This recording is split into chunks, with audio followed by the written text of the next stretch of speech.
नमस्कार, आप देख रहे हैं स्वामी न्यूज और मैं हूं राजीव शर्मा। और अब चलते हैं खबरों के सफर पर प्राइम टाइम बुलेटिन के साथ। राजस्थान के मुख्यमंत्री भजनलाल शर्मा आज किसान सम्मेलन में भाग लेने के लिए अजमेर पहुंचे। उन्होंने प्रदेश के 17 लाख से अधिक किसानों को 702 करोड़ रुपए की सम्मान निधि की दूसरी किस्त जारी की और किसानों पशुपालकों के लिए 4 नई योजनाओं की शुरुआत की। मुख्यमंत्री ने कहा, मैं भी किसान परिवार से हूँ, किसानों की तकलीफ समझता हूँ। स्पीकर वासुदेव देवनानी ने किसानों को षड्यंत्र का शिकार न बनने की भी अपील की। इस अवसर पर महिलाओं को डेयरी बूथ और गौपालकों को क्रेडिट कार्ड वितरित किए गए। इस कार्यक्रम में उप मुख्यमंत्री दिया कुमारी सहित अन्य मंत्री भी उपस्थित रहे।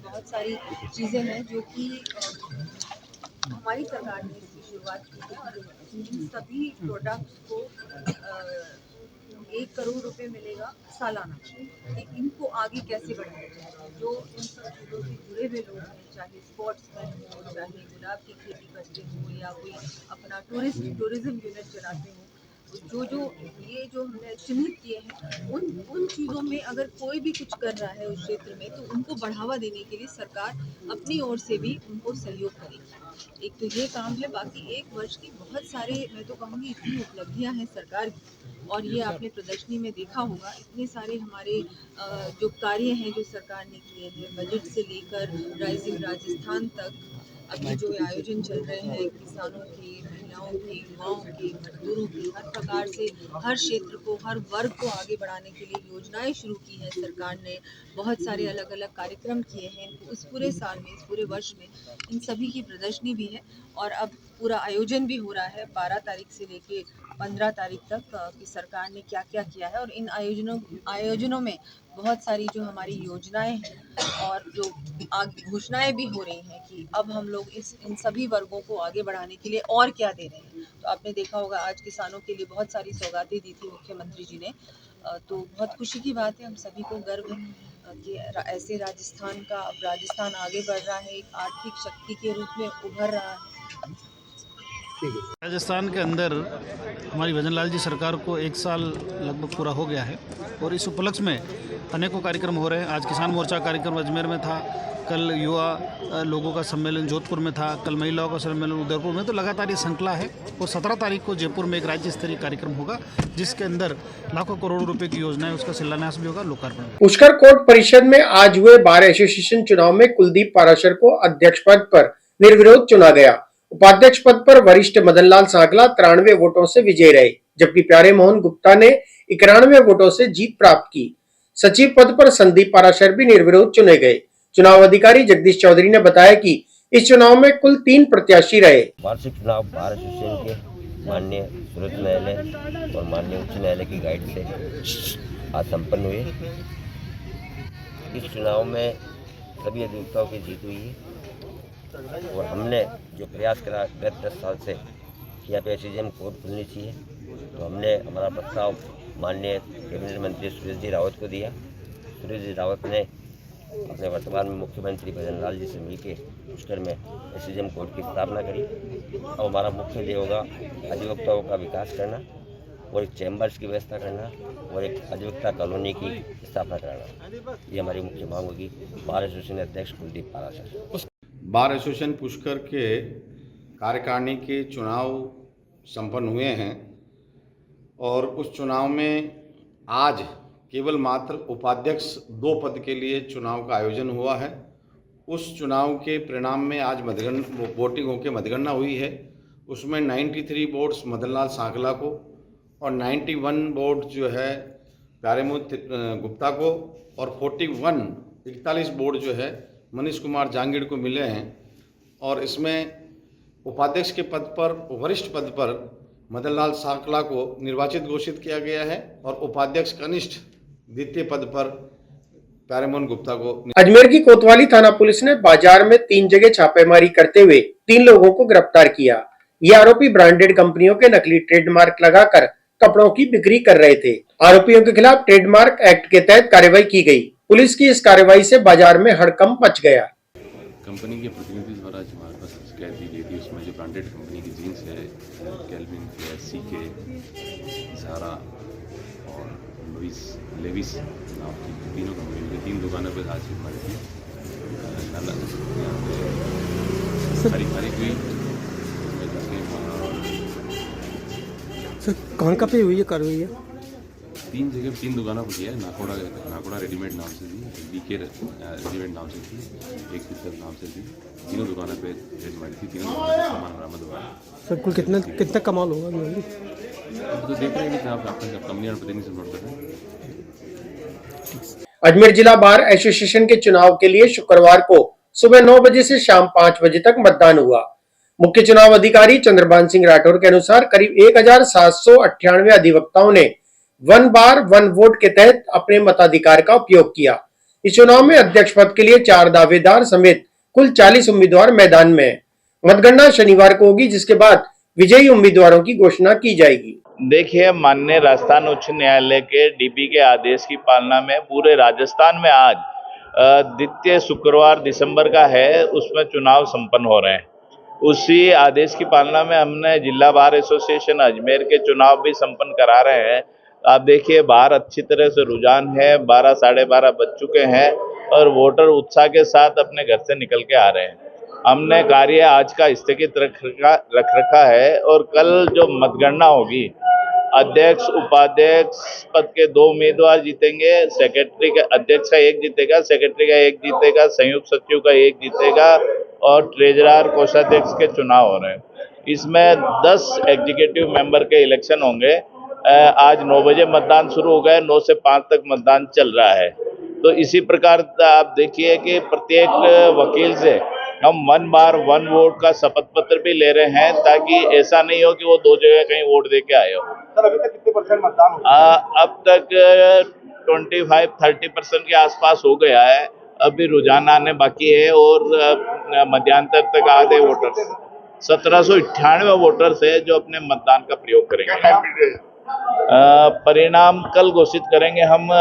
करीबन 11 बजे मतगणना शुरू हो जाएगी। क्या टाइम क्या था? टाइम 9 बजे से लेकर शाम को 5 बजे तक मतदान रहेगा। आपका नाम? चंद्रभान सिंह राठौर, मुख्य चुनाव अधिकारी, जिला बार एसोसिएशन अजमेर। अजमेर विद्युत वितरण निगम द्वारा राष्ट्रीय ऊर्जा संरक्षण दिवस, जो कि 14 दिसंबर को मनाया जाता है, के अवसर पर कोटड़ा स्थित स्कूल में ऊर्जा संरक्षण और बिजली बचाने के विषय पर एक ड्राइंग कंपटीशन का आयोजन किया गया। एबीवीएनएल के जनसंपर्क अधिकारी सतीश सोनी ने बताया कि बिजली बचाने के विषय पर निगम द्वारा समय समय पर विविध गतिविधियां आयोजित की जाती हैं। एनर्जी कंजर्वेशन डे पर आज आर्यभट्ट स्कूल के अंदर एक ड्राइंग कंपटीशन रखा गया, जिसके अंदर की राउंड अबाउट 70 स्टूडेंट्स ने पार्ट किए और कैसे हम इलेक्ट्रिसिटी बचा सकते हैं, छोटे छोटे स्टेप्स उनको बच्चों ने जो क्रिएटिविटी दिखाई उनको बताने के अंदर, वो वाकई में तारीफ़ काबिल रहा। सबसे अच्छी बात तो ये रही कि स्कूल स्टाफ, टीचर स्टाफ ने 2 दिन पहले ही बच्चों को मैसेज कन्वे किया, उन्होंने प्रिपरेशंस पे अच्छी तरह से की। तो जो किस तरह से हम बिजली बचा सकते हैं, ऊर्जा बचा सकते हैं, जो हमारा डिस्कॉम का एक मैसेज था, उसको पहुंचाने में हम पूरी तरह से सफल हुए हैं। प्रिंसिपल साहिबा ने भी एक्टिविटी के अंदर जिस तरह से बच्चों को तैयार किया, जिसने मोटिवेट किया, वो हम वाकई में देख कर बड़ा अच्छा लगा कि स्कूल की तरफ से भी इतना अच्छी एक्टिविटी हो सकती है।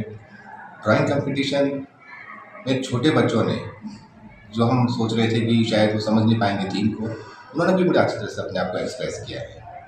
तो मैं शॉर्ट में यही कह पाऊँगा कि नेशनल एनर्जी कंजर्वेशन डे, जब हमारी ऊर्जा की खपत दिनों दिन बढ़ती जा रही है, उसमें ये एक ऐसा मैसेज है जो सब तक पहुंचना चाहिए, पेरेंट्स तक पहुंचना चाहिए। पेरेंट्स तक अगर स्टूडेंट्स के दिमाग तक पहुंचता है तो ज़्यादा इफेक्ट करेगा, ज़्यादा प्रभावशाली रहेगा। यही कहकर मैं बात खत्म करता हूँ। मैं जनसंपर्क अधिकारी Ajmer discom Satish Soni. I, Rashminda Kaur, Principal Aryabhatt World School. I am thankful to Mr. Satish Soni, Mr. PC Tiwari and Mr. Vipul, who have organized a drawing competition on National Energy Conservation Day that is to be held on 14th of December. The theme of this event was Save Electricity. Mr. Satish Soni and Mr. PC Tiwari gave a beautiful lecture to the students on how to conserve energy, how to save energy, and what are the different methods that can be utilized for sustainable development of the energy resources. हमारे बच्चों ने बहुत बढ़ चढ़ के participate किया इस drawing competition में, बहुत से विनर्स भी रहे। ड्राइंग का जो थीम था वो सेव इलेक्ट्रिसिटी पे था। बहुत ही रेलेवेंट ड्राइंग्स थी और बहुत ही सुंदर तरीके से उनको दर्शाया गया था। ये जो बच्चे हैं हमारे ग्रेड 1 to 8 के, इन्होंने लेक्चर में भी बहुत होल हार्टेडली पार्टिसिपेट किया और उसको ड्राइंग कंपटीशन को और लेक्चर को बहुत। सामाजिक न्याय व सहकारिता विभाग राजस्थान सरकार के सौजन्य से महावीर विकलांग सेवा समिति द्वारा 3 दिवसीय दिव्यांग उपकरण वितरण शिविर का आयोजन किया जा रहा है। इस शिविर में चयनित दिव्यांगजनों को ट्राईसाइकिल, व्हीलचेयर, पैर, कैलिपर और अन्य उपकरण निःशुल्क वितरित किए जाएंगे। आयोजन से पहले ग्रामीण क्षेत्रों में सर्वेक्षण कर लाभार्थियों का चयन किया गया है। भगवान महावीर विकलांग सहायता समिति ने 6 माह पूर्व जिला परिषद जिला प्रमुख श्रीमान श्री बबर सिंह जी पलारा जी के साथ में जिला परिषद के संपूर्ण गांवों का सर्वे किया गया, संपूर्ण पंचायत समितियों का सर्वे किया गया। उसके अंदर लगभग 1000 दिव्यांग चुने गए। 1000 दिव्यांगों को किसी को जो हमारे जयपुर लगता है तो स्टिक भी देनी पड़ती है और इस बैसाखी भी देनी पड़ती है। इस प्रकार टोटल उपक्रम 1400 इन 4 दिवसीय में 12 दिसंबर 2024 से 15 दिसंबर 2024 के बीच में हम देंगे। ये संपूर्ण कैंप केवल चयनित बच्चों का हो रहा है। अब चयनित में कोई एब्सेंट हो जाते हैं तो उसमें न्यू भी लेंगे और न्यू की भी हमारे यहाँ एंट्री की जा रही है जितने नए बच्चे हैं। इसके अलावा समाज कल्याण विभाग और महावीर विकलांग सहायता समिति के जॉइंट संयुक्त तत्वाधान में चल रहा है। इसमें सबसे बड़ी बात है यूडीआईडी कार्ड जो दिव्यांगों के होते हैं उसकी भी संपूर्ण कार्रवाई हमारे इसी शिविर में की जा रही है। और इसके अलावा जो भी हमारे दिव्यांग आते हैं उनको ट्राईसाइकिल, व्हीलचेयर, पैर, कैलिपर, हाथ, इसके लिए मेडिकल सर्टिफिकेट लाना है। कान की मशीन के लिए केवल आधार कार्ड लाना है और बुजुर्ग छड़ी और ब्लाइंड स्टिक के लिए केवल आधार कार्ड लाना है। ये भी मैं जानकारी इसलिए दे रहा हूँ कि कोई व्यर्थ में आना जाना नहीं हो जाए। और इन संपूर्ण कार्यक्रम को देख के कल हमारा इसका ओपनिंग की गई थी। आज दूसरा दिन है और आज हम 300 लोगों को लेंगे जिनको चयनित कर रखा है, उनको सबको कॉल किया गया है। मैं सुरेश मेहरा, अजमेर संभाग कोऑर्डिनेटर। शीतल गीता मंदिर वैशाली नगर अजमेर में 84वां गीता जयंती महोत्सव बड़े ही हर्षोल्लास के साथ मनाया गया। इस अवसर पर 3 दिवसीय भागवत कथा का आयोजन भी किया गया जिसमें भक्तों ने बड़ी संख्या में भाग लिया। भागवत कथा का शुभारंभ पंडितों द्वारा विधिवत पूजा अर्चना और मंगल पाठ से हुआ। कथा के दौरान भगवान श्री कृष्ण की दिव्य लीलाओं और गीता के महत्वपूर्ण उद्देश्यों को विस्तार से बताया गया। 84वां श्री गीता जयंती महोत्सव 11 दिसंबर से 13 दिसंबर तक शीतल गीता मंदिर में वैशाली नगर में मनाया जा रहा है। आज तीसरा दिन है। हवन का आयोजन हुआ है। अभी दोपहर में संत महात्माओं का और आम भंडारा होगा। शाम को भजन संध्या का आयोजन है। 3 दिवसीय अखंड गीता पाठ 108 चल रहे हैं। भगवान श्री कृष्ण चंद्र की कृपा से ये सारा आयोजन हो रहा है और हमारे पिताजी सदगुरु बाबा पंडित शीतलदास जी महाराज की असीम कृपा से ये आयोजन कर रहे हैं। सबको धन्यवाद। आपका नाम? मेरा नाम विषम देवजान। फिलहाल बुलेटिन में इतना ही। देखते रहिए स्वामी न्यूज।